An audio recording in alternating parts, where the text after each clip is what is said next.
ठीक है। आज हम लोग देखते हैं, ठीक है, कुछ क्वेश्चंस। ठीक है, क्लास 9 में हम लोगों ने फैक्टर थ्योरम तक कंप्लीट किया था, उसके बाद फॉर्मूले किए थे, फॉर्मूले से उससे रिलेटेड क्वेश्चन किए थे। अब यहाँ से हम लोग रैंडमली क्वेश्चन उठाते हैं, ठीक है, और उसको सॉल्व करते हैं, कैसे क्वेश्चन को सॉल्व किया जाता है। ठीक है, देखिए आपका फर्स्ट क्वेश्चन है, यहाँ पे एक पॉलिनोमियल दिया हुआ है और आपसे पूछा जा रहा है p और 2√2, मतलब यहाँ पे p में यहाँ पर x है, यहाँ पर आपको क्या रखना है 2√2 और उसकी वैल्यू बतानी है। तो जहां जहां पे आपका x दिख रहा है वहां पे बस आप ये वैल्यू रख दीजिए, जो सॉल्व होकर के आएगा वही आपका आंसर होगा। ठीक है, हम यहां से सॉल्यूशन पार्ट में आते हैं। ठीक है ना, सॉल्यूशन पार्ट में फर्स्ट क्वेश्चन को देखते हैं। तो क्या कह रहा है, p में रखना है 2√2 और हमारा x स्क्वायर, तो x की जगह पर होगा 2√2 का स्क्वायर माइनस 2√2 इंटू x की जगह 2√2 ही रखना है प्लस 1। ठीक है, अब यहां से देखेंगे, इसका स्क्वायर करेंगे तो 2 का स्क्वायर 4 होगा और √2 का स्क्वायर 2 होता है, तो 4 2 8 होगा। ठीक है, माइनस ये भी एक तरह से दो बार ही है, मतलब ये स्क्वायर है तो ये भी 8 ही होगा, प्लस 1, ये आपका कैंसिल आउट होगा, प्लस 8 माइनस 8 कैंसिल आउट, तो यहां से सिर्फ आपका जो आंसर आ रहा है प्लस 1 आ रहा है। ठीक है, अब ये बोलिए कैसे हो रहा है स्क्वायर, अगर नहीं समझ में आ रहा है तो यहां से देखेंगे कैसे हो रहा है। 2√2 का स्क्वायर, इट मींस 2 का स्क्वायर इनटू √2 का स्क्वायर, तो 2 का स्क्वायर 4, इससे ये कैंसिल आउट होगा, 2 = 8। ठीक है, तो ये चीज आपको समझ में आ रहा है कैसे हो रहा है, इसको आप कॉपी करेंगे। ठीक है, और अभी हम लोग दूसरा क्वेश्चन देखते हैं कैसे सॉल्व होगा। ठीक है, दूसरा देखिए, चलिए सेकंड क्वेश्चन पे आते हैं। सेकंड क्वेश्चन बोला जा रहा है कि इधर आपका एक दिया हुआ x² + kx - 3, ये जो इक्वल है ये आपका इधर वाला पोर्शन है, तो आपको पूछ रहा है k की वैल्यू बताइए। कुछ नहीं करना है, इसको आप एज इट इज लिखिए, इसको आप मल्टीप्लाई करके इस फॉर्म में लाइए और कंपेयर कराइए। ठीक है, हम यहां से कंपेयर कराते हैं, ध्यान से देखिएगा। तो यहां से होगा x² + kx - 3, यहां से मल्टीप्लाई करेंगे x × x, x², ये होगा plus x minus 3x minus 3 × 1 -3। तो यहां से क्या देखिए, ये आपका आया x² + kx - 3, यहां से आएगा x² माइनस 3x और एक प्लस x, ये आएगा -2x -3। अब यहां से हम लोग ऐसे लिख सकते हैं, ये kx -3 है, x² प्लस ऑफ -2 × x -3। देखिए x² का x² -3 का -3, x का x, तो k की जगह आपका क्या आ रहा है, ये देखिए आपको समझ में आ रहा होगा -2, इसीलिए हम लोग लिखेंगे k = -2 आंसर। ठीक है, ये कैसे आ रहा है आप समझ पा रहे हैं। ठीक है, अब लोग आते हैं थर्ड क्वेश्चन पे, थर्ड क्वेश्चन सॉल्व करेंगे।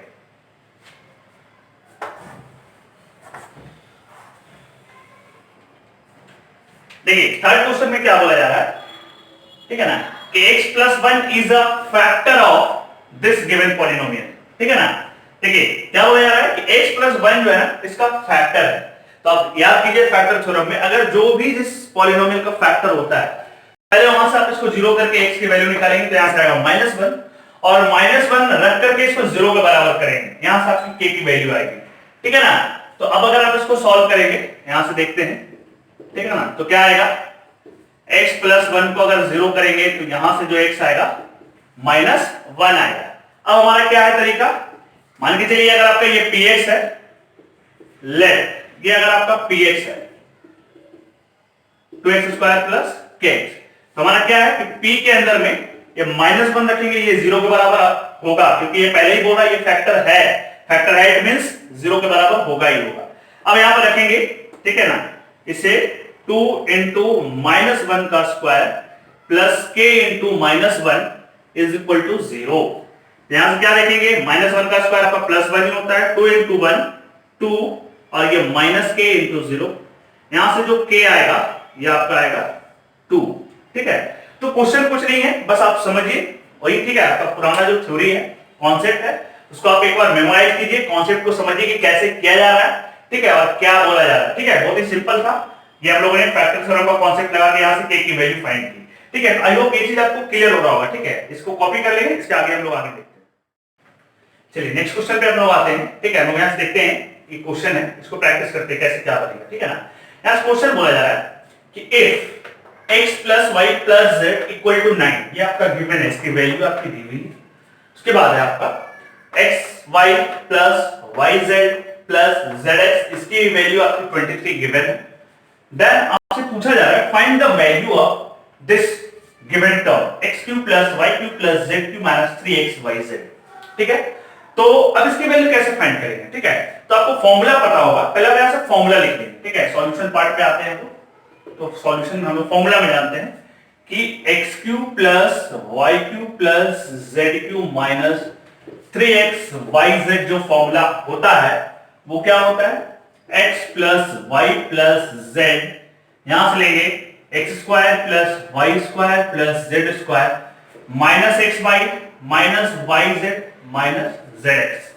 ठीक है, अब देखिए यहां से आपकी इस पूरे की वैल्यू निकालनी है, मतलब इधर वाले पार्ट को आपको सॉल्व करना है, इधर वाले पार्ट को आप सॉल्व कीजिए, जो आएगा वो आपका आंसर हो जाएगा। सिंपल सा तो है, बट यहां देखिए आपके पास किस किस की वैल्यू दी हुई है, किसकी नहीं। ये x plus y plus z, इसकी वैल्यू आपकी कितनी है? 9। आप यहां 9 लगा लेंगे। x by y z z x, तो यहां से अगर आप माइनस कॉमन लेंगे तो अंदर में बचेगा x by y z z x, इसकी वैल्यू 23 है। बट यहां पे आ गई प्रॉब्लम, इसकी वैल्यू नहीं है। जब तक इसकी वैल्यू नहीं है तो इसको सॉल्व कैसे करेंगे? तो अब हम इसकी वैल्यू निकालेंगे, a square b square 3 square, यहां पे क्या लिख रहे हैं? 3 टर्म का आपका स्क्वायर है, तो आपको याद आ रहा होगा 10 टर्म वाले में उसकी फॉर्मूला मैं यहां पे लिख देता हूं कि अगर कोई 3 टर्म में है, a plus b plus c में है, x plus y plus z का स्क्वायर होगा। ठीक है, a square plus b square plus c square plus 2 into ab plus bc plus ca, यही फॉर्मूला होता है। अब यहां से इस वाले का वैल्यू हम निकाल लेंगे, क्योंकि इसकी वैल्यू दी हुई है 9, यहां डाल देंगे 9 का स्क्वायर, यहां से है x square plus y square plus z square plus 2 into ये पूरा, इसकी वैल्यू है 23। तो हम यहां से क्या देखेंगे? इस पूरे टर्म की जो वैल्यू आएगी x square plus y square plus z square, ये आएगा 81 माइनस 46। तो जब आप इसको सब्ट्रैक्ट करेंगे तो क्या आएगा? देखिएगा 11 में से 6 जाएगा आपका 5, ये बचेगा 7 में से 4 जाएगा 3, ये 35 आएगा। किसकी वैल्यू आ गई? X square plus y square plus z square. अब हमारा अकॉर्डिंग टू फॉर्मूला हम यहाँ पे वैल्यू रखेंगे, तो वैल्यू रखेंगे अब नाउ। ठीक है, अब यहां से आ रहा है क्या हो रहा है? इसकी वैल्यू चाहिए x cube plus y cube plus z cube minus 3x y z is equal to x plus y plus z है। देखिएगा x plus y plus z की वैल्यू 9, हम डायरेक्ट रख रहे हैं यहां से। ठीक है, अब यहां से आएंगे x square plus y square plus z square की वैल्यू 35, माइनस कॉमन लेंगे तो बचेगा x y y z z x. ठीक है, अभी नेक्स्ट लाइन में इसको सॉल्व करेंगे, 9 इंटू 35 माइनस इसकी वैल्यू तो पता है आपकी 23 है। ठीक है, अब 35 में से 23 जाएगा, ये आएगा 12, जो कि आपका आंसर आएगा 108। ठीक है, बस इसकी वैल्यू ही आपकी फाइंड करनी हुई थी, ये वैल्यू आ गया 108। कैसे आ रहा है समझिए, सब कुछ फॉर्मूला पे है, आपको फॉर्मूला याद होना चाहिए। यहां से देखिए फॉर्मूला मैंने याद किया, यहां से सेट किया, सारे वैल्यू को रखा, तब जाके एक प्रॉब्लम फिर से आ गई x square plus y square plus z square की वैल्यू। फिर से हम एक फॉर्मूला जो हम लोग जाने थे कि a plus b plus c का होल स्क्वायर बराबर a square plus b square plus c square plus 2 into ab plus bc plus c। तो इस तरह से आपको फॉर्मूला याद होना चाहिए, तभी जाकर के आप इस तरह के क्वेश्चंस को बना पाएंगे। ठीक है, आई होप ये चीज आपको समझ में आ रहा होगा। इस तरह से कोई भी वैल्यू आप देख सकता है, आपको हो सकता है इसकी वैल्यू ना दिया रहे, इसकी वैल्यू आपको दी रहे इस साइड की, तो आप किसी भी वैल्यू को इधर से उधर करके जब भी अगर आपको फॉर्मूला पता हो आप इजीली फाइंड कर लेंगे। ठीक है ना, आई होप ये चीज आपको क्लियर हो रहा होगा, इसको नोट कर लीजिए। चलिए नेक्स्ट क्वेश्चन पे आते हैं लोग। ठीक है, यहां पे क्या बोला जा रहा है, आपकी वैल्यू दी है कि a plus b plus c equal to 0, तो आपको इसकी वैल्यू फाइंड करनी है। ठीक है, तो हम बस इसको सॉल्व करेंगे। पहले इसको सॉल्व करने का तरीका, डिनोमिनेटर पार्ट का आपका एलसीएम है, तो एलसीएम आप लेंगे तो आपका एलसीएम आएगा abc, क्योंकि अगर आप abc लेंगे तो देखिए abc में bc ये भी आ रहा है, ca ये भी आ रहा है और ab ये भी आ रहा है, इसलिए एलसीएम abc होगा। ठीक है, अब देखेंगे यहां से BC से ABC में डिवाइड करेंगे तो BC से BC कैंसिल होगा, बचेगा A इंटू ए स्क्वायर। यहां पे देखेंगे CA, C और A ये दोनों आपका कट जाएगा, बचेगा B इंटू बी स्क्वायर। तो ठीक यहां पर बचेगा C इंटू सी स्क्वायर। ठीक है, क्यों बचेगा? क्योंकि AB वाला पोर्शन आपका कट जाएगा, बचेगा C, चलिए C इंटू सी स्क्वायर। यहां से इसको सॉल्व करेंगे, ये आएगा AQ plus BQ plus CQ by ABC, ठीक है। अब फॉर्मूला पे ब्रेक करेंगे। आपको याद होगा फॉर्मूला कि जब a plus B plus c 0 होता है then a cube plus B cube plus C cube minus 3abc equal to जो फॉर्मूला होता है वो होता है आपका, ठीक है ना। यहां से देखेंगे क्या, आपको देखिए फॉर्मूला में याद करा देता हूं, A cube plus B cube plus C cube minus 3abc बराबर A plus B plus C into A square plus B square plus C square minus A B minus B C minus C, ठीक है।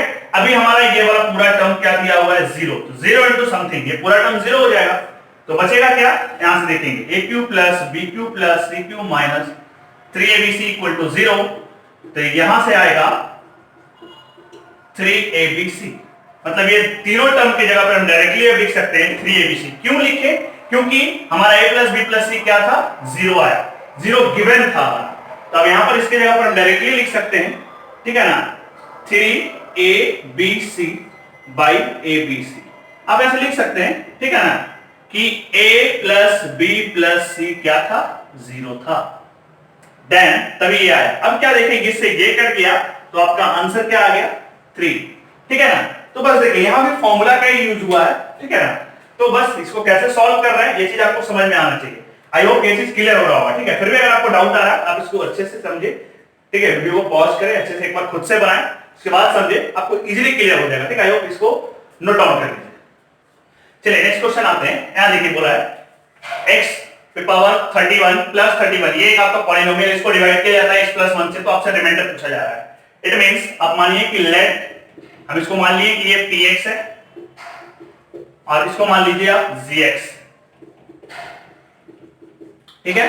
तो यहां क्या बोला जा रहा है कि इस px को इस gx से डिवाइड किया जा रहा है, तो आपसे रिमाइंडर पूछा जा रहा है। तो सबसे पहला तरीका क्या होता है, यहां से gx को आप क्या करेंगे, 0 करेंगे, तो 0 करेंगे, x plus 1 equal to 0, x equal to -1, और यही -1 यहां पे रख देना है, ठीक है। तो रिमाइंडर इज इक्वल टू होगा p ऑफ -1, यहां से रखेंगे तो -1 पे पावर 31 प्लस 31, यहां से देखिए -1 पे पावर और ये आपका -1 ही देगा, तो यहां से क्या आ गया आपका रिमाइंडर 30, ठीक है। ये आपका आंसर हो गया, ठीक है। ऐसा कुछ नहीं कि बहुत ज्यादा हार्ड है कि हाँ ये पावर 31 चला गया तो कैसे सॉल्व करेंगे, क्या होगा, नहीं होगा, कुछ नहीं, बस जो प्रोसेस है नॉर्मल जो हम लोग जानते हैं कि रिमाइंडर कैसे फाइंड होता है, फैक्टर थ्योरम का क्या कॉन्सेप्ट है, वो चीज अगर आपको पता है तो सारा क्वेश्चन आपका बनेगा, कुछ भी हार्ड नहीं है, ठीक है ना। तो ये हुआ आज का प्रॉब्लम सेशन, ठीक है, प्रैक्टिस सेशन हम लोग का, ठीक है। इसके बाद हम लोग और आगे इस तरह का आपको वीडियो लाएंगे, ठीक है, जिसमें हम लोग और भी प्रैक्टिस करेंगे और भी अलग अलग कॉन्सेप्ट होगा, आगे भी नेक्स्ट चैप्टर का करेंगे, ठीक है। तो आज के लिए इतना ही, ठीक है। आप इसको देखिए, समझिए अच्छे से, और भी खूब प्रैक्टिस कीजिए। जो भी डाउट है आप कमेंट सेक्शन में डालिए, यहां से आपको जो भी डाउट होगा सारा का सॉल्यूशन किया जाएगा, ठीक है ना। Okay, thank you.